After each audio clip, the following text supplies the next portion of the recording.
Praise the Lord. எபிரேயர் 10ஆம் அதிகாரம் 29ஆம் வசனம் சொல்லுகிறது, தேவனுடைய குமாரனை காலின் கீழ் மிதித்து தன்னை பரிசுத்தம் செய்த உடன்படிக்கையின் இரத்தத்தை அசுத்தம் என்று எண்ணி கிருபையின் ஆவியை நிந்திக்கிறவன் எவ்வளவு கொடிதான ஆக்கினைக்கு பாத்திரவானாயிருப்பான் என்பதை யோசித்து பாருங்கள்.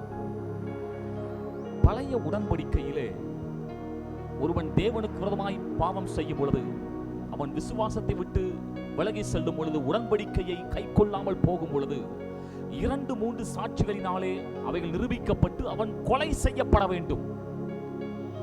ஆனால் புதிய உடன்படிக்கை அருமையானவர்களே, இது அதைவிட மிக கூர்மையானதாய் காணப்படுகிற உடன்படிக்கை.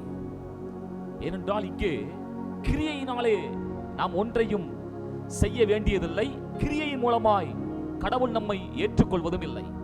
இங்கே முழுக்க விசுவாசத்தின் அடிப்படையிலே இந்த புதிய உடன்படிக்கை ஏற்படுத்தப்பட்டபடியினால், இந்த விசுவாசத்தின் மூலமாய் ரட்சிக்கப்பட்ட ஒரு மனிதன், இயேசு கிறிஸ்துவின் இரத்தத்தின் மூலமாய் கழுவப்பட்ட ஒரு மனிதன் அந்த விசுவாசத்தை விட்டு விலகி, அதுவும் இயேசு கிறிஸ்துவை மறுதலித்து இயேசு கிறிஸ்துவை விட்டு தூரம் செல்லும் பொழுது அவன் கொடிய ஆக்கினைக்கு பாத்திரவானாய் மாறுகிறான்.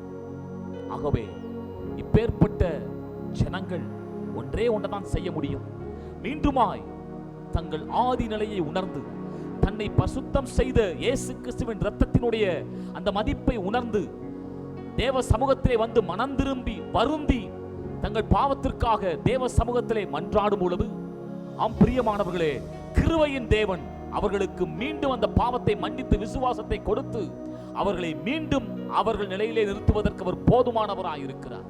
ஆகவே பழைய உடன்படிக்கையினுடைய நியாயத்தீர்ப்பே கொடிதாயிருக்குமானால் புதிய உடன்படிக்கையினுடைய ஆக்கினை மிக கொடிதாயிருக்கும். ஆகவே ஒருபோதும் இந்த விசுவாச வாழ்க்கையை விட்டு வருகி போய்விட வேண்டாம். இந்த விசுவாசத்தில் நிலைத்திருந்து இந்த புதிய உடன்படிக்கையின் ஆசீர்வாதத்தில் நாம் வாழ்ந்து ஆசீர்வதிக்கப்படுவோம். இந்த வார்த்தையின்படி கர்த்தர் நம்மை ஆசீர்வதிப்பாராக. ஆமென்.